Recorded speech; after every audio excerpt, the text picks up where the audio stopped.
सवितुर्वरेण्यं भर्गो देवस्य धीमहि धियो यो नः प्रचोदयात्।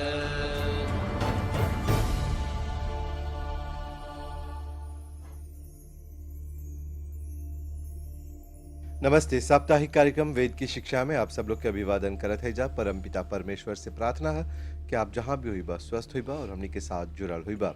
ये कार्यक्रम वेद पर आधारित है, यानी कि जितना भी वेद बा ओकर में से विषय निकाल के आनी ला जा और कुछ प्रश्न तोहर तरफ से आवेला पत्र के जरिए। और हमनी के पता है वेद की शिक्षाएं MBC मुका।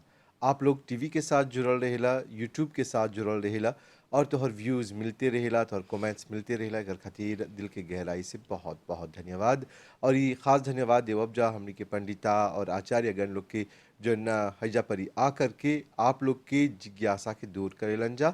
हमनी के साथ आज हवन आर्य रवि वेद प्रचारिणी सभा मॉरिशस के तरफ से आचार्य सुनील जी। आचार्य जी नमस्ते। नमस्ते भाई धर्म जी, और जितना दर्शक लोग हमने के सुनता वो लोगों की नमस्ते। कार्यक्रम में तोहर अभिवादन करत है जा। धन्यवाद। और आज जो न तनी खोज कार्य करके आयल है ऋग्वेद पढ़ला के बाद हमके 10वां मंडल में एगो परमात्मा और जीव के जो व्यवस्था है और जो कर्म है ओकर बारे में थोड़ा बहुत पढ़ली, पर उतना समझ में नहीं आल। तो तोहर से जो जानी व्यक्ति बा उनकर से हम जाने खोजब कि वेद के ई जो मंडल 10वां मंडल के सूक्त 55 मंत्र है 5 ओकर में जो परमात्मा और जीव की व्यवस्था तथा कर्म के बारे में बतावल गल बा ओकर पर ज़्यादा प्रकाश डाला। भाई धर्म जी, पहला तोहरा धन्यवाद देवत हैं कि ई कार्यक्रम के जरिए तोहर रुचि मंत्र में भी आल और आप स्वाध्याय करते रहेला, एकर खातिर हम थोड़ा धन्यवाद देवत हैं। और स्वाध्याय के आधार पर ही तो हमने के ई कार्यक्रम चलेला। याद रखा स्वाध्याय पर ही जीवन चलेला, काहे कि जिन दिन अध्याय स्वाध्याय करल बंद कर देबा उ समय जीवन रुक जाला, यानी कि तू मृत बन जाला। हाँ, स्वाध्याय मतलब कि दर्शक लोग के बता देवत है जा कि गहराई से पढ़े के, अध्ययन करे के, कुछ पढ़ला तो ओकरा चाहला गहराई से समझे जाने के ओकरे बोल जाला स्वाध्याय। और विशेष रूप से जो है अपन अंदर में ओकरा प्रवेश करे के, अंदर से भी वो बात के जाने के और अपन व्यवहार में आने के। तो अभी बतैला एगो मंत्र जौन आप ओकर अध्ययन करला तो ओकर पर अधिक चर्चा करब सन। उ ऋग्वेद के 10वां मंडल के सूक्त 55 है और मंत्र 5 है जौन आपके हिसाब से बा। तो जब हम जाके ई मंत्रवा के देख ली तो उ मंत्रवा के विषय इस प्रकार से है कि ओकर में जीव और परमात्मा के काव्य के बारे में वर्णन करल बा। सबसे पहले जीव और परमात्मा के बीच में कौन अंतर बा? जीव जो है विशेष रूप से वो भगवान की उपासना करेला, अल्प सामर्थ्य है और वो जन्म और मृत्यु के बंधन में आते जाते रहेला। यानी और कि जो जीव जैसे बोलते जा, जो कीड़ा बा, जो पक्षी बा, जो जानवर बा, हाँ, ई जो सब मनुष्य के बा, सब जीव है। सब और जीव के अंतर्गत बोले आवेला। जा कि पत्ता घास फूस में भी जीव रहेला। हाँ, ओकरो में समझिया कि ओकर में विशेष रूप से भगवान ऊर्जा दिले बा। ओकर में एगो विशेष ऊर्जा है, समझ ला। वो ऊर्जा के भी बोली लासन जान बा में हमनी के अंदर में विशेष रूप से जोन विशेष शक्ति है जेकर में हमनी बोली लासन आत्मा बा। समझ ला वो भी एगो योनि है, वृक्ष भी एगो योनि है। और जोन जीव चलता जेकर 2 पैर है, 4 पैर है, कोई के ओकर से जस्ती है तो वो भी समझ ला ओकरो में जीवन बा। तो मंत्र के अंतर्गत जोन मंत्र पर चर्चा करब सन, मंत्रवा ऐसे बोला कि विधुम दध्राणम समने बहुनाम युवानम संतम पलितो जगार देवस्य पश्य काव्यम महित्वा अद्या ममार सह्य समान। अर्थात अद्या ममार स यह समान मंत्रवा से बा, स यह समान। अब ई मंत्रवा के बाद में चर्चा करब सन जी। ओके, तोड़ तोड़ के हर बार लेकर आडब जा, लेकिन एकर पर आधारित प्रश्न ये आवेला कि परमात्मा और जो जीव है ओकर कर्म और ओकर व्यवस्था का है। हाँ, देखा परमात्मा जब भी कोनो कार्य करीला सन तो या तो जीव के प्रश्न हो जाला, या जीव परमात्मा के प्रश्न हो जाला, या जीव प्रकृति और परमात्मा तीनों आ जाला। तो जीव प्रकृति और परमात्मा तीन गो तत्व है जकरा अनादि तत्व बोलबा। एक से त्रैतवाद के सिद्धांत जोन बा उत्पन्न होल बा। त्रैतवाद मतलब कि ईश्वर जीव प्रकृति। हजा परी परमात्मा के जोन शाश्वत कर्म है, शाश्वत मतलब कि वो होते रहेला, मतलब कि परमात्मा बहुत अनादिकाल से उ कर्मवा में लगल बा। तो उ कोची है, ओकर शाश्वत कर्म कोची है जेकर से उ शाश्वत व्यवस्था करी। अच्छा, शाश्वत के अर्थ का है? शाश्वत मतलब कि इटर्नल, मतलब कि अब उ कब से करता, ई हमनी के जोन बा हमनी के ज्ञान में, हमनी के बुद्धि में नहीं बा। मतलब कि उ इटर्नल है और बहुत समय से उ होते आवता। जैसे कि वेद हमनी के बतावता कि भगवान के जोन शाश्वत कर्म है, जोन चीज इटर्नल में वो करेला, इटर्नल। तो वो बोलता कि पहला संसार के बनावेला, संसार के रचना करेला, अर्थात रचना ओकर कार्य है। और रचना कर दे तो कुछ करी, ओकर पालन करेला। मतलब और कि जीवात्मा विदा करेला, जिसे हाँ, बोली मतलब कि ओकर पालन करी, और पालन कैसे करी, ओकर व्यवस्थापक बन करके। तो उ जितना संसार में जोन जीव जंतु है और प्रकृति है, तो ओकर व्यवस्थापक, ओकर राजा परमात्मा है। उ खातिन देख रेख करे होला। एगो चीज बना देला, वो घर बना देला, तो ओकर देख रेख तक कोई के चाहना करे के। यानी कि बोले खतवा कि आज के भौतिक युग में जो अच्छाई जो बुराई बा वो परमात्मा ही की रचना है। नहीं, परमात्मा कबो अच्छाई बुराई नहीं करेला। परमात्मा केवल कृति करेला, और वो कृति करके उस सृष्टि के पालन करता। और जे कोई एकर में आवता, भगवान तोहरा एगो बुद्धि के साथ भेजता, या तोहरा एगो शाश्वत ज्ञान देले बा, ओकर आधार पर जोन बा तोहरा विदा करता। तो जैसे मनुष्य के हा तो ओकरा विशेष बुद्धि प्राप्त होला, और पशु पक्षी के ओकरा लैसते, मतलब कि ओकरो में एगो स्वाभाविक ज्ञान परमात्मा दे देवेला। और पशु पक्षी अपन लैसते, मतलब कि अपन स्वाभाविक ज्ञान से अपन कार्य कर रहल बा। अच्छा, छोटा से सुने जब बुद्धि बुद्धि बुद्धि, हाँ। कैसे कि हई पिया बुद्धि के विकास होई, हई बादाम खा बुद्धि जोन बा तेज होई। बुद्धिवा कौन चीज है आचार्य जी? जेकर से हमनी के निर्णय करे के एगो शक्ति प्राप्त होला। वो एगो organ है? वो समझिए कि भगवान त हमनी के ब्रेन दे बा। ब्रेनवा जोन बा ओकरे में वो जोन भाव है, मतलब कि निर्णय करे के जोन भाव है, निर्णय करे के जोन शक्ति है, वो अलग चीज है। और हम निर्णय करे के शक्तिवा वरदान के रूप में हर एक मनुष्य के प्राप्त होल बा। और निर्णय करे के शक्ति आज विश्व में जितना भी व्यक्ति बा सबके बुद्धि बा, सबके बुद्धि है। और वो लोग अपन अपन बुद्धि के हिसाब से अपन कार्य करेला। और बुद्धि जो है ओकरा इस्तेमाल करे के चीज है। मान लीजिए कि तोहर हाथ में एगो कलम है, तो सकबा कुछ भी लिखे जोन तोहर जो मन बोलता। तो स्थिति में ऐसे ही है कि बुद्धि के इस्तेमाल करल जाला, ओकरा प्रयोग करल जाला। तो भगवान व्यवस्थापक हो करके, भगवान जोन है जीव के ओकरा जोन ज्ञान बा प्राप्त करे के, सब कोई स्वाभाविक ज्ञान पर टिक जाला। यानी कि कंफर्म करत हुआ कि हर एगो व्यक्ति के बुद्धि बा। हाँ, त शब्दकोश में काहे बुद्धिहीन लिखल बा? नहीं, जे बुद्धिहीन का अर्थ है कि वो बुद्धिवा के प्रयोग नहीं करलक, या ओकर में उतना सामर्थ्य नहीं बा अपन बुद्धि के विकसित करे के। याद करिए कि सबके मिलेला, मैं हमनी नैमित्तिक ज्ञान से, गुरु के ज्ञान से अपन बुद्धि के विकास में आनी लासन। अर्थात बुद्धि विकसित करे के चीज है। एगो चीज के जितना चीज बता देला, मान लिया जाए कि मनुष्य में ही बुद्धि के विकसित करे के वरदान प्राप्त है। याद करिए कि एगो बैल के सकबर ट्रेनिंग दे, मैं एगो दूसर बैल के ट्रेनिंग नहीं सकी दे, काहे कि उ उतने ही पर स्वाभाविक ज्ञान पर टिकल बा।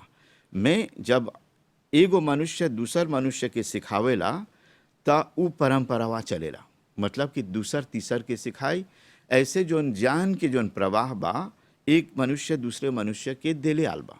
अच्छा, मैं एगो पशु के कोनो चीज सिखा देला, ओकरा निक ट्रेनिंग देला, त उ बोल के या कोनो चीज करके अन्य के नहीं सकी सिखाई, और ऐसे संसार में होल नहीं बा। अच्छा।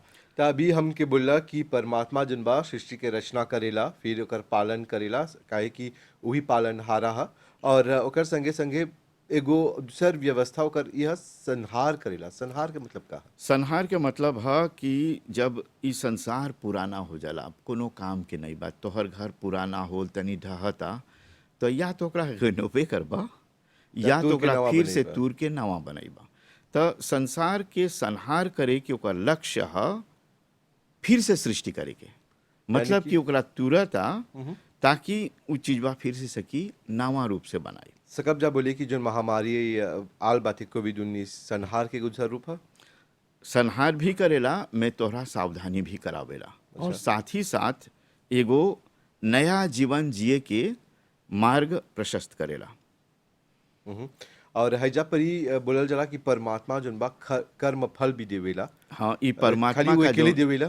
परमात्मा का जो चौथा कर्म है और व्यवस्था करेला, तो उ कर्म फल के आधार पर संसार के व्यवस्था करेला। मतलब कि कर्म फल के मतलब है जोन चीज करत हुआ तोहरा एक दिन न एक दिन फल के रूप में प्राप्त हो जाए। एगो चीज अभी करला तो सकेला ओकर परिणाम अभी ही मिल जाए, में कोनो परिणाम समय लेकर के मिलेला।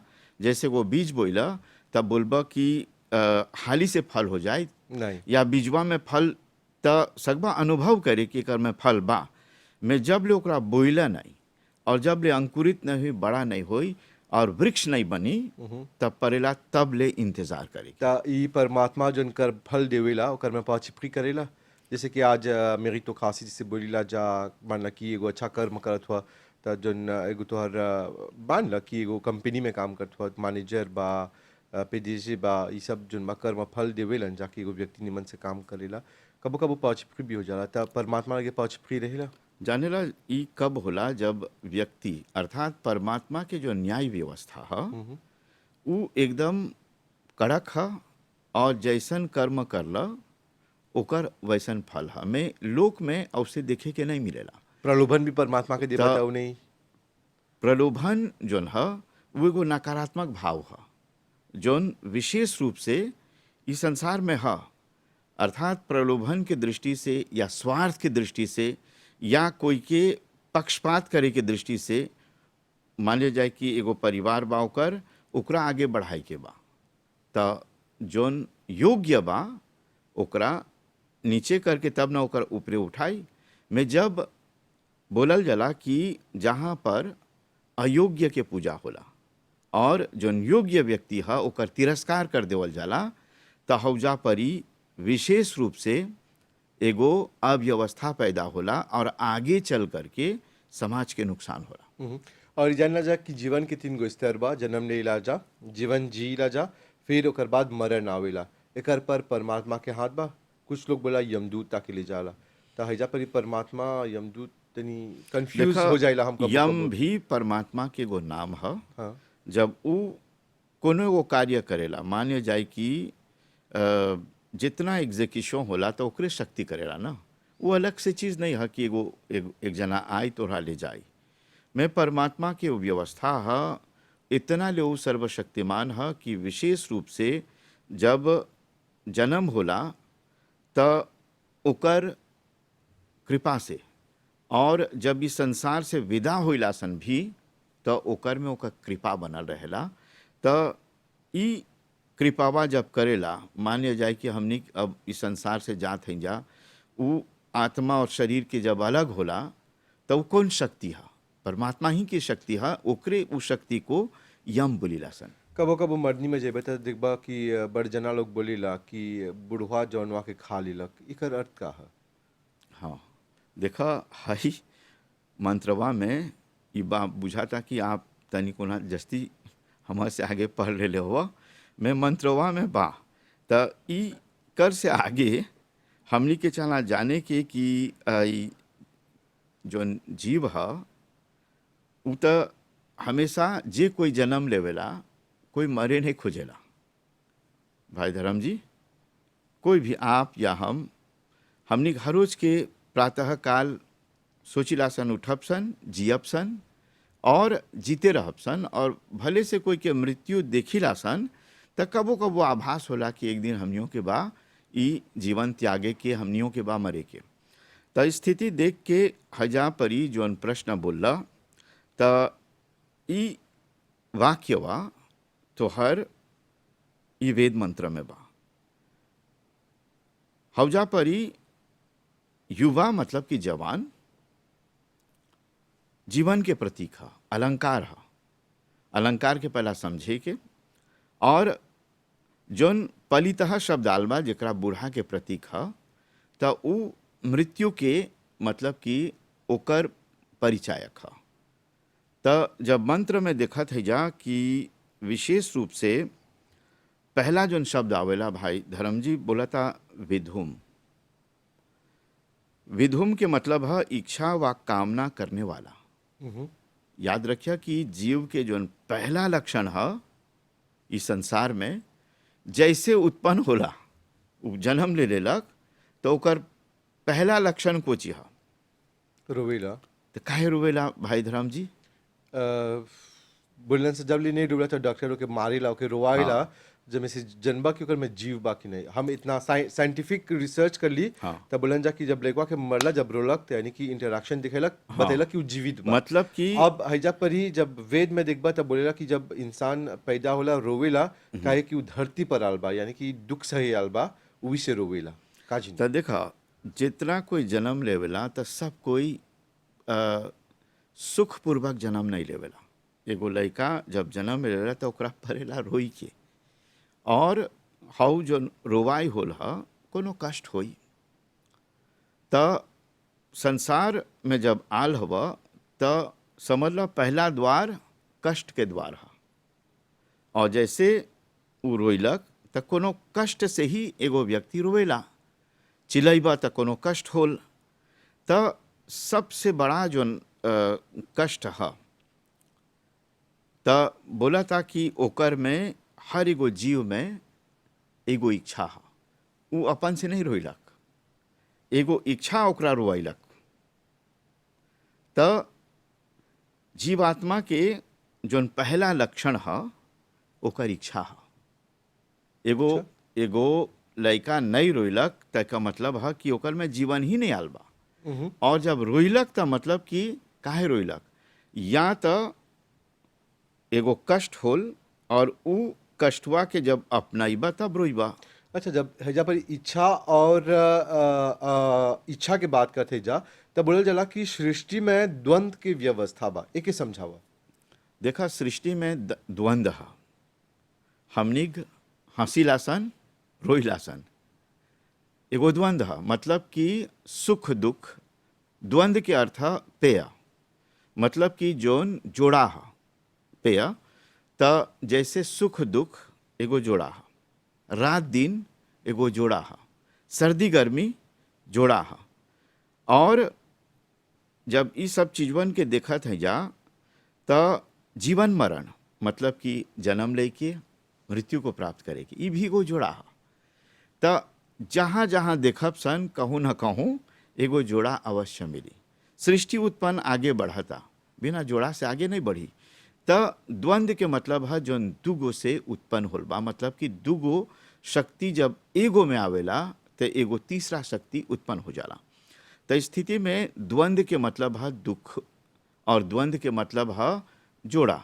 द्वंद्व सही के मतलब है कि द्वंद्व सहनम तपः, तप एगो तपस्या है, मतलब कि सुख के सहला या दुख के सहला, सुख के उपभोग करला और दुख के सहला, त एकर अर्थ ही होला कि एगो तपस्या है। समझिए बच्चा जब रोइलक त अपन आप में एगो तपस्या करलक, तपस्या के आरंभ स्थिति है। और द्वंद्व के मतलब आप जान गए कि जोड़ा मतलब कि सुख दुख, सर्दी गर्मी, रात दिन, त ई स्थिति जोन दू से पैदा होला त ई द्वंद्व ह। अच्छा, हजा पर ही जीवात्मा के लक्षण बतावल गल बा इ मंत्र में। हमने के बतावा कि जीवात्मा के कौन कौन लक्षण है। देखा पहला शब्द बोली सा विधुम, ओकर अर्थ ह इच्छा करे होला। और दूसर जोन लक्षण है द्वेष है। द्वेष के मतलब है एगो चीज नहीं चाहबा, रिजेक्ट कर देबा। एगो चीज जो नहीं चाहेला, बहुत जलेबी चलाल, एगो खैला अच्छा लगल, एक थाली जलेबी चलाल, तब बोलबा हाँ हमरा मन नहीं करता। द्वेष के मतलब है एगो चीज जोन तू नहीं चाहबा। बस कि सब चीज जीवन में हमने एक्सेप्टे नहीं हुई सन। जोन चीज एक्सेप्टे हुई के बा वही। त द्वेष के मतलब कोई से मतलब कि ओकरा एगो रिजेक्शन के भावना बा, अब ओकरा छोड़ देवत हुआ, बस कि ओकर तोहर में नहीं जाता, तोहरा भावत नहीं बा। तो कहे बोल कि द्वेष भावना नहीं अच्छा है। हाँ, त जैसे बोलत हो कि एगो रिजेक्शन हमके हाँ, नहीं अच्छा लगेला, हाँ, उसे ओके द्वेष भावना से जो है वो दूर कर लेवत है। तो हाँ, मतलब हाँ, द्वेष भावना नहीं अच्छा हाँ। काहे। देखा द्वेष के ओकर पर्यायवाची कोई बोलेला शत्रुता हा। मतलब कि शत्रुता काहे, अब ओकरा नहीं चाहत हुआ। काहे नहीं चाहत हुआ, बस कि तोहर जीवन में उ कष्ट पहुँचे देबा। त ई चीजवा तू दोबारा नहीं चाहबा कि वो कष्ट तोरा फिर से मिली। और तीसरा जो लक्षण है प्रयत्न। जीव जब हजावेला त प्रयत्न करेला। देखा लइकवा रोइलक त कुछ जई और रुहाइवा एगो प्रयत्न है। और दोबारा जब रोईता माँ को चीज समझी प्यासल बा, ओकरा चाहना खाई के देगी। भूखाल बा। बिना प्रयत्न के कुछ नहीं मिलेला इस संसार में, चाहे ना जेफो करे के। यदि हम अभी बैठ के रोअब त जो चीज खोजत है हमके मिल जाई। त सब कहते रोआई है भाई धर्म जी। अब हाउ जोन देमास करत हुआ कुछ प्राप्त करे के, वो भी रोवाई है ना। एगो स्थिति में हमनी संघर्ष करत हैं सा, वो भी एगो रोवाई है। जरूरी नहीं है कि आंख से आंसू से मजा, जब आंसू ही बही तभी रोइला सन। अंदर से भी व्यक्ति देखबा ओकर मुख में बुझाता खुशी बा, में अंदर अंदर रोवेला, उ रोवेला, अंदर अंदर एगो संघर्ष में जिएला। त ई संघर्ष में जिए के नाम ही प्रयत्न है, जेफो है। और परमात्मा जोन बा ई जोन आंसुआ भीतर के जोन चुवेला लौकेला ओकरा लौकेला, लौकेला। लौकेला। तो हर हयो आंसुआ देखेला और अंदर के भी। और एक दिन जोन तोहर इच्छा बा, पहला जोन लक्षणवा है, ओकरा पूरा कर देवेला। और वही से बोला जाला सब्र कर। हाँ, सब्र करते करते कब्र में भी चल जेबा त हो जो मृत्यु के नहीं बाद कहूँ ना कहूँ, कोनो ना कोनो समय में एगो उपहार के रूप में भगवान जोन है तोहरा वापस दे दे। जोन चीज तू मंगले हवा, कोनो चीज ऐसे नहीं रही। हर एगो चीज के ओकर एगो समय है। और ओकर जोन चौथा लक्षण है सुख है। सुख के उपभोग करे के सब कोई खुशी रहेला। और सुख के साथ साथ दुख भी जुड़ल है, जेकरा हमनी के परेला स्वीकार करे के। कोनो दुख बड़ा कड़वा रहेला, परेला उ कड़वा जोन दुख है ओकरो सहन करे के। और जीवात्मा के जोन सबसे अंतिम जोन लक्षण है उ ज्ञान है। मतलब कि ला कोनेसांस जब भी आइला सन त उ कोनेसांस जोन है, जोन ज्ञान है, उ जीव के एगो पहला लक्षण है। त मंत्र में बतावल गल बा विधुम इच्छा व कामना करने वाला, जे कामना करेला, ये पहला लक्षण है। और जोन दूसरा वाक्य आल बा दध्राणम। दध्राणम के मतलब है जे रोकथाम करेला। मतलब कि कोनो चीज नहीं छबा तो ओकरा रोकेला। एगो लड़का के आवश्यकता से अधिक खिया देला तो उ सकी गौदे कर दे, समझला ना। और कोनो एगो चीज नहीं छबा तो रोकथाम करे के जोन है जीव के एगो भारी लक्षण है। और हैजा परी जैसे पहला शब्द जोन है बोला विधुम है। और विधुम जैसे बोला कि इच्छा के कामना करे की जोन है एगो कला है। हाँ हाँ, इच्छा जोन है वो जीव के पहला लक्षण है। और सबसे बड़ा इच्छा नहीं पूछला भाई धर्म। हाँ, वही तौर से पूछे के लेकिन इच्छा ही जोन है सचमुच में व्यक्ति के जीवित रह काहे कि जब हम एगो संगतिया बा जोन है देव, ओकर इच्छा खत्म हो गल बा। हाँ, बोला ओकर कोनो इच्छा नहीं बा। तो हम बोली जब इच्छा खत्म हो जाला तो एगो व्यक्ति जीवित और मृत में कोनो अंतर नहीं रहेला। जीवित ही व्यक्ति इच्छा रखेला। हाँ, जीवित व्यक्ति इच्छा रहेला इच्छा रखना अच्छा है। और व्यक्ति के जोन सबसे प्रबल इच्छा है, हाँ ओकर सबसे प्रबल इच्छा जब अंतिम घड़ी में आवेला तो वो कुछ नहीं चाहेला। वो तब भी अंदर ही अंदर बोली कि हम अच्छा हो जाब और हम जीवित रहब। यानी कि बोले होता कि आत्म संतुष्टि हाँ, चलावेला मतलब ओकर कि में। जिए की इच्छा सबसे प्रबल है। सबसे कुछो बड़ा करा, कला ही है। सब कुछो करा इस संसार में, कितनो भारी धनवान बन जा, कितनो भारी विद्वान बन जा, लेकिन जब इस संसार में अइला तो हमनी के प्रवृत्ति ऐसे बन जाला कि हाउ जोन जिए की प्रबल इच्छा है वो बनल रहेला, चाहे वो पशु पक्षी कोई नहीं होई। एगो चींटी के छुआ काहे वो भागेला, पक्षी ओकरा जिए की इच्छा बा। एगो पक्षी के भिरी जा उड़ जाला काहे, वो तोहर से भय करता और ओकरा जिए की इच्छा बा। तब जीवन में तोहरा एन मिलियों मिली और जीवन में तोहरा बोली कि तोहरा बा हर चीजवा लेके तोहरा बा जाई के, मतलब कि दूगो चीज बताए, एगो मृत्यु बताए और एगो प्रलोभन देवल जाए संसार के कि तोहरा हर चीजवा मिली, त जीवा तब ना ओकर उपभोग करबा।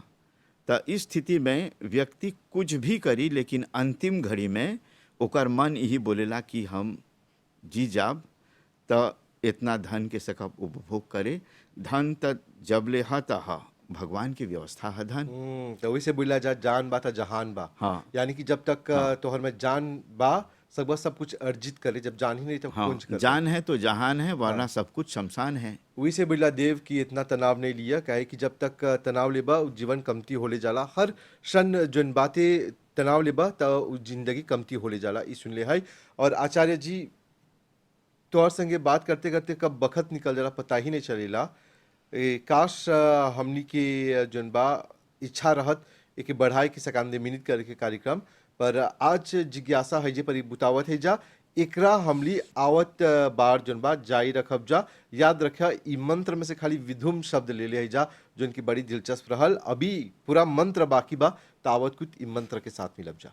बहुत बहुत धन्यवाद भाई धर्म जी, और हमरा जान के बहुत खुशी होल कि आप भी वेद के अध्ययन में लगल हो। बस कि इतना प्रश्न जब पूछेला तो बिना स्वाध्याय के कोई नहीं सके पूछे। तोहरा धन्यवाद देवत हैं कि ई कार्यक्रम के जरिए आप भी अध्ययन करत हो, और हमनी के जो नौजवान बा उ लोगों से आग्रह करब कि वेद के अब तक अंग्रेजी में भी अनुवाद हो गल बा, और वेद से संबंधित बहुत ऐसा साहित्य बा, और आने वाले दिन जो श्रावणी उपाकर्म रही उ त स्वाध्याय के प्रेरणा देवेला, मतलब कि डीप स्टडी करे के प्रेरणा देवेला। तो हमनी के जो बच्चा बा, नौजवान बा, थोड़ा थोड़ा कोनो मंत्र से अपन आप के परिचित करे के और ओकर भीतरे में जाके जाने के कोशिश करे के कि हमनी के वेद जोन की सबसे बड़ा धर्म ग्रंथ है ओकर में कौन ची बा और कौन रहस्य बा। जैसे तू आप एगो मंत्र के लेके ओकर स्वाध्याय करला और हमर से हो प्रश्नवा पूछला, हम भी जाके ओकर स्वाध्याय कर ली ता आज चर्चा है जाले आल, और बाकी के जोन मंत्र के जोन व्याख्या बा आवत कार्यक्रम में करप्शन। ता तोहरा विशेष धन्यवाद बा, और हम सोचत हैं कि तोहर जरिए और अन्य नौजवान लोग के ई प्रेरणा मिली। आचार्य जी बहुत बहुत धन्यवाद। फजर के जब आवत रही तो हमारी इच्छा जोन बा मर ग रहल, लेकिन कार्यक्रम सुना के बाद इच्छा फेनों से जागृत हो गल, और ई कार्यक्रम के जरिए सबके जोन बा प्रेरणा देवला। बहुत बहुत धन्यवाद। तब भाई बहन लोग, ये रहल आज के रात के कार्यक्रम वेद की शिक्षाएं। उम्मीद करते हैं जाकि आज के विषय आप लोग के पसंद आल हुई। लिखते रहिए, सुनते रहिए, देखते रहिए। मिलब जा आवत सप्ताह। पूरी टीम की तरफ से शुभ रात्रि, नमस्ते।